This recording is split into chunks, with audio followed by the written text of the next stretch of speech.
Lord, please bless my plans today. Lord, salamat sa isang magandang araw. Salamat sa isang araw na pagbibigay niyo sa akin ng inyong proteksyon at pagmamahal. Salamat sa laging pagsama niyo sa akin. Salamat sa laging nakahanda kayo para tulungan ako. Alam ko na makakasama ko na naman kayo dahil ang araw na kasama kayo ay isang buong araw na puno ng pagpapala, puno ng mga magagandang bagay, puno ng proteksyon na para sa akin at para sa aking pamilya.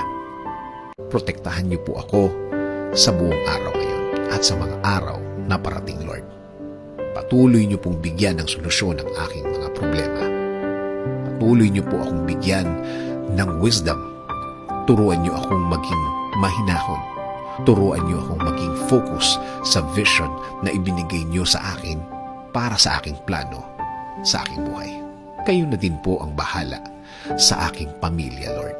Alagaan niyo din po sila at i-bless sa araw-araw ng kanilang buhay. Bigyan niyo din po sila ng proteksyon. Bless them with your guidance and direction. In Jesus' name we pray. Amen.